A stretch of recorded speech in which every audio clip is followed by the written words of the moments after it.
Our first discussion in a bid to deliver key infrastructure to critical sectors of the economy. The Lagos State government on Monday signed the necessary documents required by the Securities and Exchange Commission to facilitate the issuance of a 137.32 billion naira bond. This development follows the meeting of all statutory instruments that will facilitate the raising of the 13% fixed rate bond by the Lagos State government from the capital market.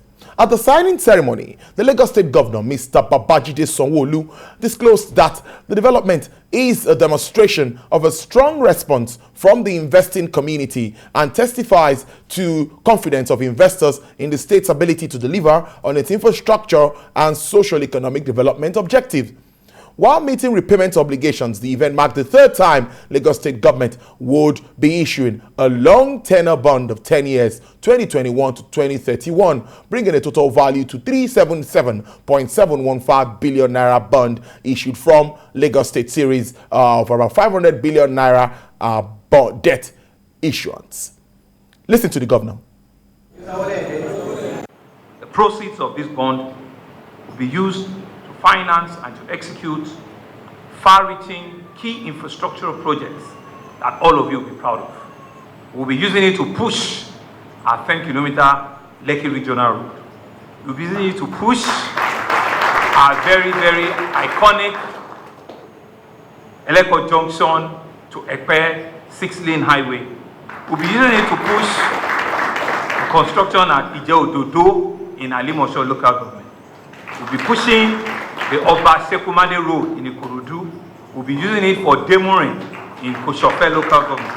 We'll be pushing and we'll be completing Sholui in Shomolu local government. We'll be pushing for Iwaya in mainland local government.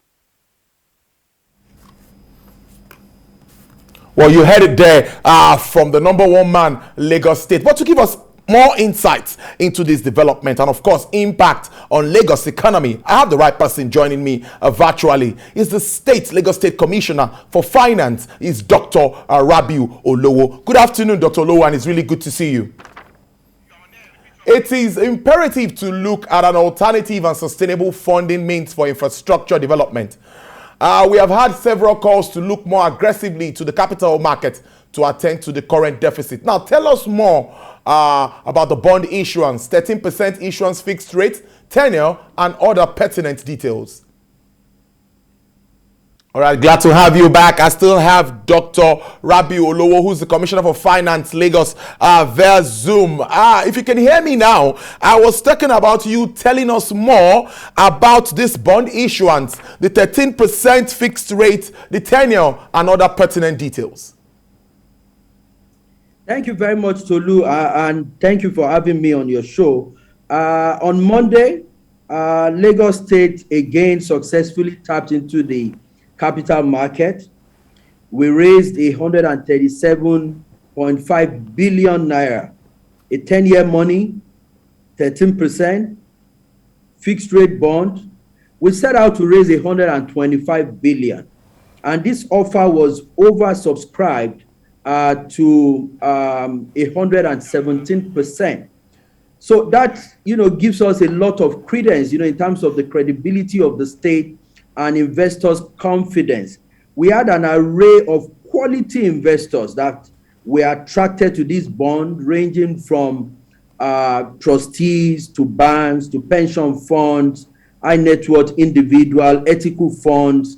And I think, again, this can be best described as another landmark transaction for Lagos State and the Nigerian capital market. A very good way to start. You've touched on investors' participation and confidence and the oversubscription base recorded. Now, what do you think makes this bond a favorable option? So, the way public finance, is aggregated, you make use of quite a number of sources of finance, ranging from internally generated revenue to grants, capital received. And at the end of the day, because the usual situation is, a situation of limited resources, especially for a state like Lagos. Lagos is the economic capital and of course the commercial hub, the financial center of our country. If Lagos State were to be a country, it would be the 5th largest economy in Africa, heads and shoulders with all other countries due to its size, market, and population. Lagos State is the smallest state in Nigeria, but it accommodates 10% of Nigeria's population. So what that tells us is that there's a lot of pressure on our infrastructure, from road to other infrastructure of the state. And that gives parents a lot of reason to believe that there is a lot more that we can do in the area of infrastructure. So the use of the instrument through the Nigerian capital market remains a viable option. And that is why Lagos State frequently gone into the Nigerian capital market through bond rate. And in the last 18 years... Honorable Commissioner, I think we're having an kind of distortion there, maybe from the TV set. Can we get it off so that we can hear you clearly? We're getting feedback from the TV. Go ahead, sir. Okay, thank you very much. Just like I was saying, I said Lagos State is the economic capital and the commercial hub of our country. If it were to be a country, it would be the 5th largest economy in Africa due to its size, market, and of course, the population. In Nigeria today, Lagos State is the smallest state by head size, but conversely, it accommodates 10% of Nigeria's population. So what that tells us is that there is a lot of pressure on Lagos State infrastructure due to this huge population on a small piece of land. And like I said earlier, there are a number of sources of finance or funding when it comes to public finance management. You have your internally generated revenue, you have grants, you have capital received, you have federal allocation, and also, but because of the peculiar situation of Lagos in terms of all the things that it needs to do for this growing population of 20 million people who are mostly youths, there is, the need to venture into the capital market to raise money to bridge the infrastructure gap remains a very, very viable option. And that's what we've been doing in the last 18 years. And our experience in the capital market in the last 18 years, I think, has been a very, very good experience. It is an experience whereby investors see us as a credible borrower, a responsible borrower. We have never failed on our obligation. And what we have done, in essence, is that what will take us 20 years to deliver, we have delivered it today, and Lagosians are in the position to start using those infrastructure in order to heighten and facilitate and propel socioeconomic development. Staying with that, the themes agenda of Lagos State is clear. We all know this. And to what extent would you say the concentration of the infrastructure projects in healthcare, environment, road construction consolidates on the economic blueprint of the state and its ability to catalyze a stronger rebound? Absolutely. And I think you hit the nail on the head. In Lagos, our direction is very clear. Mr. Governor has established the policy trust of this administration very, very clearly for those of us in government and also for citizens and residents. It is the team's agenda.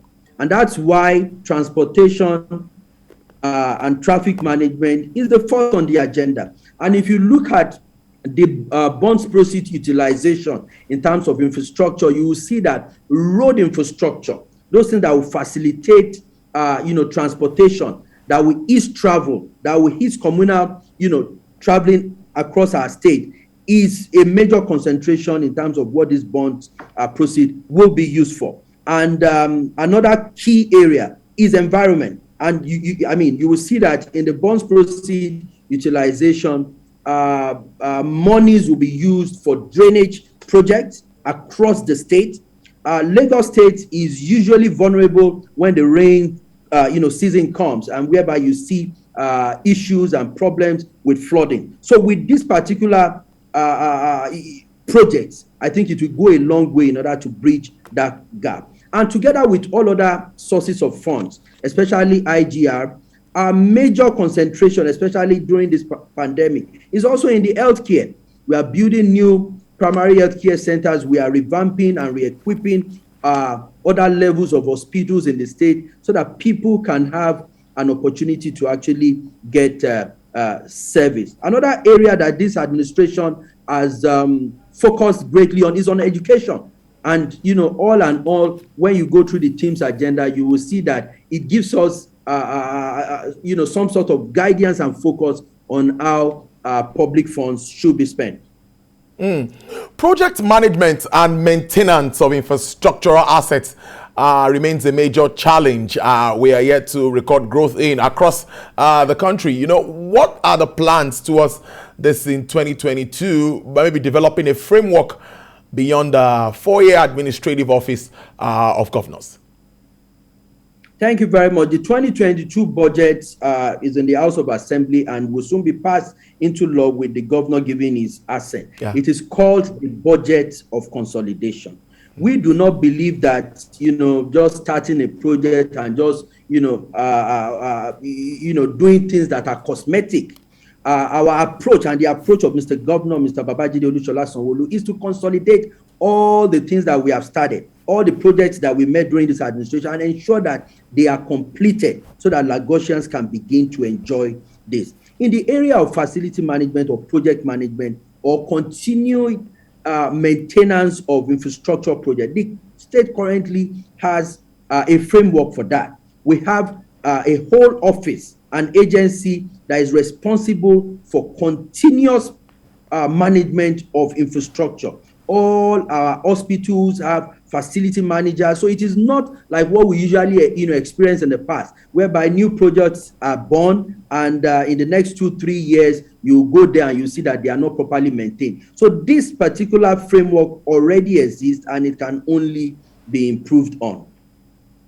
Before I let you go, Honorable Commissioner, we're talking about IGR here, and many will look at taxes and all of that. What more are we doing to streamline all of this? Maybe to look at the informal space and all of that, because we know Lagos, many can attest to the fact that taxpayers' money is working. So what more are we looking at along that angle if we are to improve IGR? Thank you very much. There is a huge opportunity for improvement in terms of our internally generated revenue. If you look at the size of Lagos economy, and if you look at what we receive in taxes, I'll be very honest with you, we are not even collecting enough. But people think that Lagos collects a lot in taxes. And that's why we have a framework whereby we want to do the catch-up. And one of the things that we are going to do, and that we have started doing and we amplify going forward, is to focus on the informal sector. And we are doing a few things now that very, very soon it will come into the open. The second thing we are doing is to digitize, or if you like, digitalize most of our processes, especially in the areas of collection of revenue, so that we can reduce leakages, we can reduce waste, we can reduce abuse and all, things like that, in order to bring about what we call revenue assurance. We are also exploring our laws. We are looking at areas of untapped revenue, and we are trying to widen the tax base and ensuring that we are provided the infrastructure, we are provided the enabling environment to enable businesses to grow. And because it is only when business grow, they will be able to pay more taxes. Indeed. Finally, Honorable Commissioner, 1.38 trillion is what we're looking at for 2022. Education and, of course, infrastructure takes the largest chunk of this. How would you rate the performance of the 2021 spending plan, and what's your message to Lagosians in direct terms as we move to a new year? Thank you very much. I think it's Joe Biden that said, show me your budget and I'll tell you what you value the most. And like you said correctly, education and health top what government spending will be in 2022. We'll continue to focus on that. For 2021, the year is almost going to the end. I believe that by the end of December, by December 31st, our budget will perform in the area of 85%. And given the volatile environment, I think that's a pass mark. We have done a lot of things that helped our budget to perform, and I will just spend about 30 seconds to tell you some of the very audacious things that we did and connect it back to our debt issuance program. Earlier in April this year, we did an early redemption of our previous bonds that have been issued 6-7 years ago that were priced as high as 16.7%, 16%, some as high as 17%. We did an early redemption of these bonds, and we did a bridge to bond finance at 9%. And now we are coming back to the market to issue a bond, the 137 billion naira bond at 13%. We have saved the state over 25 billion naira in debt service obligation in the medium to long term. So under the leadership of Mr. Governor, we are doing quite a number of things to increase internally generated revenue, also to reduce the cost of governance, to reduce areas where government can make a lot of savings, just like the example that I've cited to you. Just by doing those financing arrangements, we have saved the state a lot of money, and quite a number of projects that we are doing under different schemes that have been saving the state a lot of money. And if you look at our IGR performance, there's no other state in this country that has performed year on year, even in a pandemic like we do in Lagos. And it is a very, very important area of focus for us because of our fiscal sustainability status as Lagos. I must thank you so much. I've been speaking to Lagos Commissioner for Finance, Dr. Rabiu Olowo. They're giving us insights into the bond and, of course, plans by government and issues around budgeting. Thank you so much. I wish you a Merry Christmas and, of course, a Happy New Year in advance. Thank you, Honorable Commissioner, for your time. Thank you very much for having me. Thank you.